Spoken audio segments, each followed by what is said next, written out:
ومن تطوع خیرا فإن اللہ شاکر علیم. ومن تطوع، اور جو خوشی سے بلائی نیکی کرے، جو زیادہ بلائی کرے.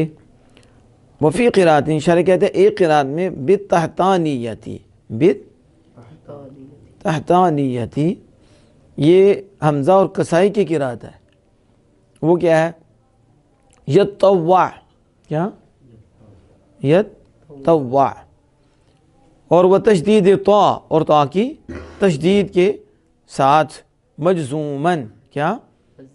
مجزومن، یعنی یتطوع. آگے پیش نہیں بڑھیں گے، یتطوع مضارع کے آخر میں پیش ہوتی ہے، لیکن من شرطیہ ہے، اس لیے اس کو جزم دی جائے گی، اس کو جزم دی جائے گی. فیہ ادغام طاء، فیہ، اس میں بھی اصل تا ہے، اصل تا ہے. آپ یتطوع پڑھیں، کیا پڑھیں؟ یتطوع، تو پھر اصل میں کیا ہے؟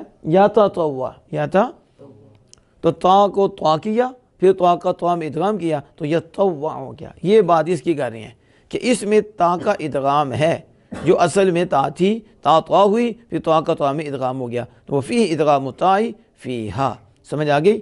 تو اگر، اور مشہور قرات کیا ہے؟ تطوع، پھر ماضی کا سیکھا ہے، تو پھر اس میں فتح ہی آنی ہے، آخر میں جزم تو نہیں آنی نا. تطوع ماضی میں تو نہیں نا چینجنگ ہوتی، کیونکہ یہ مورب نہیں ہے کہ اس کا آخر بدلے. ٹھیک ہے؟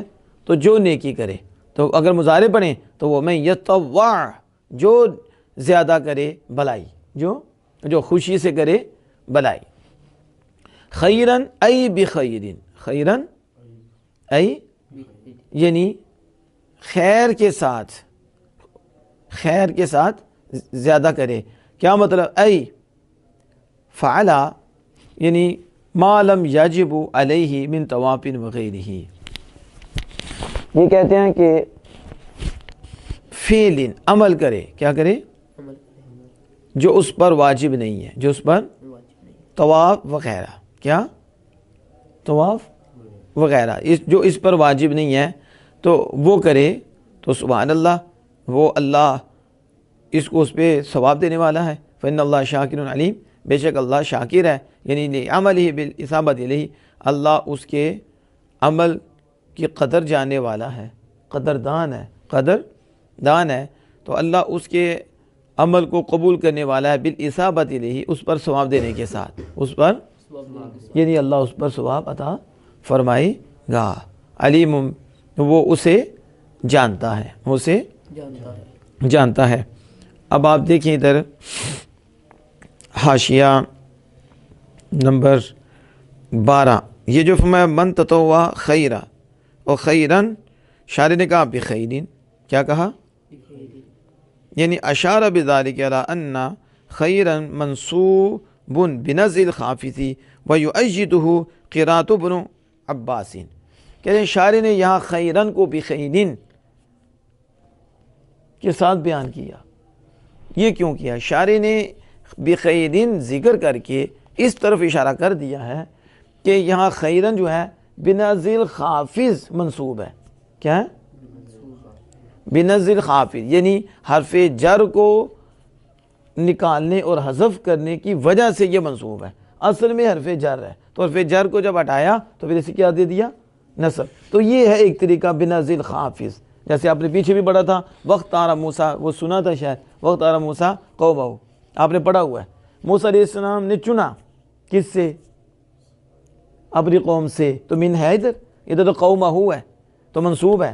تو یہ منصوب کیوں ہے؟ کہ بنزع الخافض، حرف جر کو حذف کرنے کی وجہ سے، حرف، حالانکہ وہ مفعول نہیں بن رہا ظاہر، من قومہ، تو من کا ذکر. ادھر بھی بخیرین، جو زیادہ کرے خیر کے ساتھ، اس کے ساتھ تو با کو حذف کر دیا اور خیر کو نصب دے دیا. اس طرف شارح نے اشارہ کر دیا ہے. سمجھ آ گئی اس کی؟ یعنی خیر کے ساتھ، یعنی بفعل، اس کام کے کرنے کے ساتھ جو اس پر واجب نہیں، یعنی طواف وغیرہ جو اس پر واجب نہیں، اس کے کرنے کے ساتھ وہ جو زیادہ کرے تو اللہ اس پہ اور اجر عطا فرمائے گا. کیا کرے گا؟ یعنی فإن اللہ شاکر علیم. اب یہاں دیکھیں حاشیہ نمبر 13 ہے بالاصابۃ علیہ. یہ جو فرمایا نا کہ لعمل، اللہ اس کے عمل کو قبول کرنے والا، قبول اور اس کے عمل کا قدردان ہے، اس کے عمل کا قدردان ہے۔ کہتے ہیں یہ اشارے نے اشارہ کیا اس طرف کہ مان الشاکری فی حق اللہ تعالی المجاز علی الطاعۃ بالثواب، اللہ تعالیٰ کے حق میں شاکر کا معنی، شاکر وہ کیا ہے؟ المجاز علی الطاعۃ بالثواب، وہ یہ ہے کہ طاعت پر ثواب کے ذریعے جزا دی جائے گی۔ کیا؟ یا مجاز کریں کہ مجاز کیا کہ اللہ پاک کے حق میں شاکر کا معنی یہ ہے کہ وہ طاعت پر اطاعت کرنے والے کو طاعت پر ثواب کے ذریعے جزا دے گا، ثواب کے ذریعے جزا دے گا۔ کیوں؟ کیونکہ اللہ پاک کے حق میں اس کا وہ معنی لینا نعوذ باللہ من ذالک وہ تو محال ہے، وہ تو کیا اللہ پاک پہ کسی کا کوئی احسان ہے؟ نعوذ باللہ من ذالک وہ شکریہ ادا کرے گا؟ ٹھیک ہے، سب پہ اس کا احسان ہے، اس پہ کسی کا احسان نہیں۔ تو شکر کیا ہوتا ہے؟ یہی ہوتا ہے کہ اس پر جو انعام ہوتا ہے اس پر وہ اس کا اظہار کرتا ہے۔ کیا کرتا ہے؟ وہ اپنے اوپر جو نعمت ہے، دیکھو نا اب کپڑے اچھے پہنتے ہیں، مثال کے طور پر یہ مثال دیتا ہوں، تو کس لیے اللہ نے نعمت دی ہے اس کو ظاہر کر رہا ہے کہ مجھ پہ احسان ہے، اس کا پڑھ رہا ہے اللہ کا احسان ہے، پڑھا رہا ہے اللہ کا احسان ہے، اس کو ظاہر کر رہا ہے، چھپاتا نہیں ہے، علم دین پھیلاتا ہے۔ ٹھیک ہے، تو اللہ کا احسان مانتا ہے، اس کو ظاہر کرتا ہے، تو اس پر تو کوئی نہیں نعوذ باللہ من ذالک۔ تو کہتے ہیں کہ شاکر لغت میں وہ ظاہر کرنے والا ہوتا ہے اس انعام کو جو اس پر ہے، اسے جو انعام ملا اس کو ظاہر کرنے والا ہے۔ تو اللہ کو کس نے دی ہے؟ نعوذ باللہ من، اللہ تو دینے والا ہے۔ تو لہذا اللہ کے حق میں شاکر کا حقیقی معنی لغوی معنی نہیں لیتے، لغوی معنی نہیں لیتے، بلکہ یہ لیتے ہیں کہ اللہ عز و جل طاعت کرنے والے کو ثواب کے ذریعے بدلہ دے گا اور وہ اس کا قدردان ہے۔ کیا ہے؟ تو پھر سوال یہ کہ اس کو شاکر سے کیوں تعبیر کیا؟ شاکر سے تعبیر کیا تو کہتے ہیں یہ جو ہے نا بندے کی طرف احسان کرنے میں مبالغہ ہے۔ کیا ہے؟ مبالغہ ہے کہ اللہ پاک اپنے بندے پہ کو احسان فرماتا ہے، اپنے تو عباد بندے کی طرف احسان کرنے میں مبالغہ ہے۔ اب یہاں ایک چیز ذہن میں رکھیں، ایک دفعہ ایک خطیب صاحب تھے تو وہ نکتے بیان کرتے تھے۔ کیا؟ ہاں، یہ نکتہ بھی لے جاتا بندے کو، ٹھیک ہے، باریکیاں بیان کرنا، اپنے عقل کو اندر رکھ لینا، رائے کو اندر رکھنا اور قرآن و حدیث کو پیچھے کر دینا۔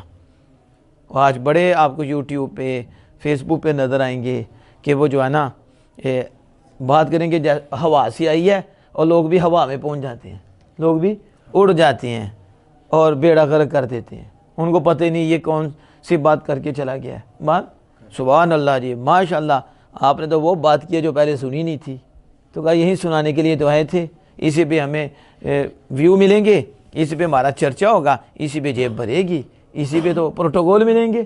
تو ہم نے نکتے ڈھونڈنے ہیں، باریک چیزیں نکلی ہیں جو عقل کے مطابق ہے، قرآن و حدیث کے مخالف ہیں، رائے ہے، سوچیں ہیں۔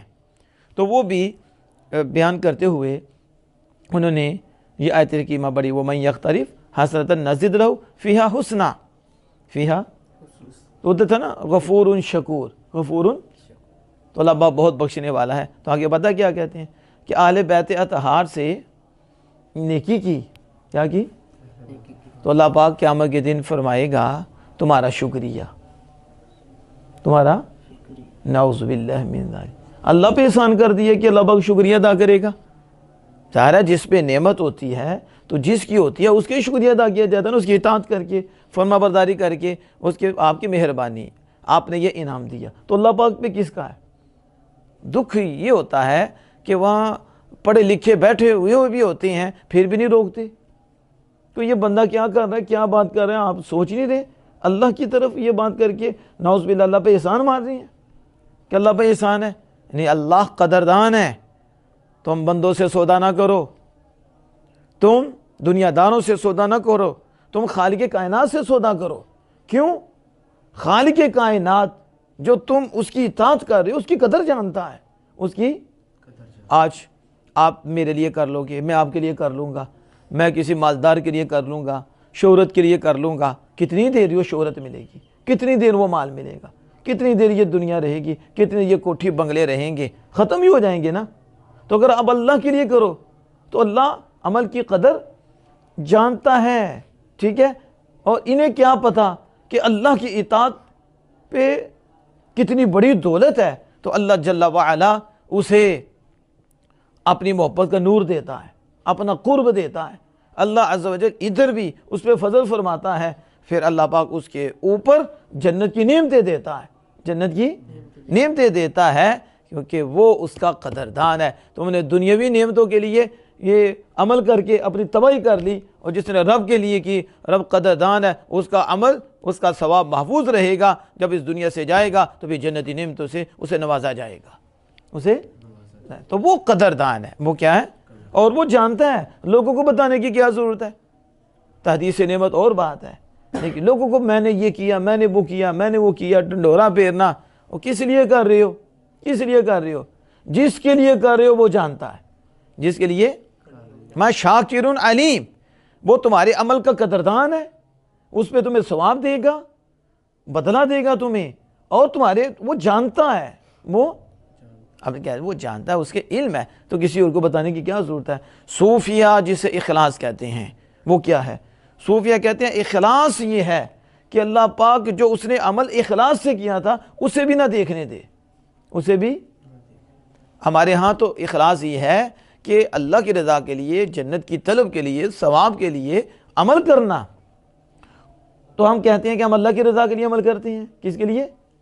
صوفیہ کہتے ہیں جس نے اللہ کی رضا کے لیے عمل کیا اور اللہ نے اسے اس کو دیکھنے سے بھی بچا لیا کہ میں نے اللہ کے لیے عمل کیا ہے، میں نے، کہتے ہیں وہ مخلص ہے۔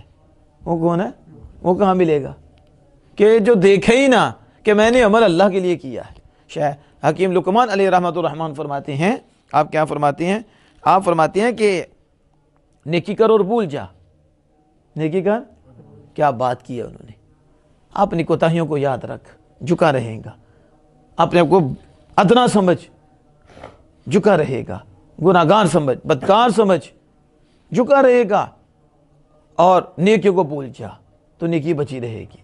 نیکی میں نے کیا، پھر کہیں تانا زنی کا ذہن بن جائے، احسان جتانے کا بن جائے، کہیں پھونک بھر جائے، تکبر آ جائے، غرور آ جائے، ٹھیک ہے، کہیں شہرت کا ذہن بن جائے، لوگ مجھے شہرت دیں، اتنا مقام ہے اس کا، اتنا مرتبہ ہے، کہا نیکی کر کے بھول جا۔ تو جو نیکی کر کے بھول جاتا ہے وہ اپنی نیکی بچا جاتا ہے، اپنی، کیونکہ جس کے لیے کی تھی اسے وہ اس کی تو بھول کی نسبت ہی نہیں کر سکتے، وہ محفوظ ہے، وہ تو پھر آپ کو فکر کرنے کی ضرورت نہیں۔ جب بھی بندہ کسی پہ تانا دیتا ہے نا اور اسے جتاتا ہے اور اپنی نیکی ضائع کرتا ہے، تو کیوں کرتا ہے؟ کیونکہ وہ نیکی کو یاد رکھتا ہے، کیا؟ پھر کسی ٹائم بھی کہتا ہے میں نے تم پہ یہ کیا، میں نے یہ کیا، میں نے یہ کیا، جتنانے کے لیے، ان کی بات کر رہا ہوں، احساس دلانے کے لیے اور بات ہوتی ہے، لیکن کب ہوئی ضائع؟ جب اس نے یاد رکھی نیکی۔ تو جب وہ کر کے بھول گیا تو پھر کسی کو چتائے گا، جس کے لیے کی ہے اسی سے اجر لینا ہے، تو پھر درمیان میں کسی اور کو کیوں رکھنا ہے؟ بس نیکی کر کے بھول جاؤ۔ اس کی سمجھ آ گئی؟ فَإِنَّ اللَّهَ بِهِ علیم۔ تو یہ بات بتا رہا تھا کہ اللہ شاکر ہے، تو مطلب کیا ہے؟ آج یہ شعر ہمارے ہاں بولا جاتا ہے کہ امام علی مقام امام حسین رضی اللہ تعالیٰ نے ایسا سجدہ کیا کہ قرآن بھی احسان مند ہو گیا، نعوذ باللہ من ذالک۔ اب قرآن پہ بھی امام علی مقام امام حسین رضی اللہ کا احسان ہو گیا، تو جو قرآن پہ احسان مانے گا تو وہ رب پہ بھی احسان مانے گا، کیونکہ قرآن اللہ کی صفت ہے، اور اللہ ہمیشہ سے ہے، قرآن بھی ہمیشہ سے ہے، قرآن مخلوق نہیں ہے۔ تو اللہ کا احسان ہے سب پر، تو قرآن کا احسان ہے سب پر، اور قرآن کا تو آمینہ کے لال پر بھی احسان ہے۔ سمجھ آ رہی ہے؟ یعنی اللہ کا کلام ہے تو اللہ کے کلام پر کسی کا احسان نہیں، اور یہاں کہہ رہے ہیں کہ امام علی مقام پر بھی قرآن پہ احسان ہو گیا، اور نیچے بیٹھے سبحان اللہ، ماشاء اللہ۔ یہ تو حالات ہیں ہمارے، تو اس لیے اللہ اور اس کی صفات پر کسی کا احسان نہیں ہے۔ صفات پر احسان ماننا، اللہ پر احسان مان کہ اللہ پر احسان کیا ہے، نعوذ باللہ من ذالک۔ اللہ کا کسی پہ، اللہ کا سب پہ احسان ہے اور اللہ پہ کسی کا احسان نہیں ہے۔ تو شاکر علیم میں یہ معنی ہوتا ہے کہ اللہ جزا دے گا، اللہ جزا دے گا اور بہترین جزا مالک عطا فرمائے گا۔ تو اس کی سمجھ آ گئی؟ تو یہ مطلب ہے وَمَن تَطَوَّعَ خَيْرًا أَجَازَهُ وَأَصَابَهُ فَإِنَّ اللَّهَ شَاكِرٌ عَلِيمٌ، کہ جو خوشی سے بلائی کرے تو پھر کیا ہوگا؟ اللہ اسے بدلہ دے گا، اللہ اسے اور اسے ثواب دے گا، اسے تو فإن اللہ، بے شک وہ شاکر ہے، عمل پر ثواب دینے والا ہے اور علیم جاننے والا ہے۔ اور اس میں اشارتون، اس میں کہتے ہیں اشارہ ہے اس طرف الی الوثوق بوعدہ، وعدے کے پکے ہونے کی طرف، کس کے؟ پکے وعدے کی طرف اشارہ ہے کہ اللہ کا وعدہ ہے، اللہ کا وہ دے گا، بس اللہ کے وعدے پہ یقین رکھو۔ اللہ تعالی اعلم بالصواب۔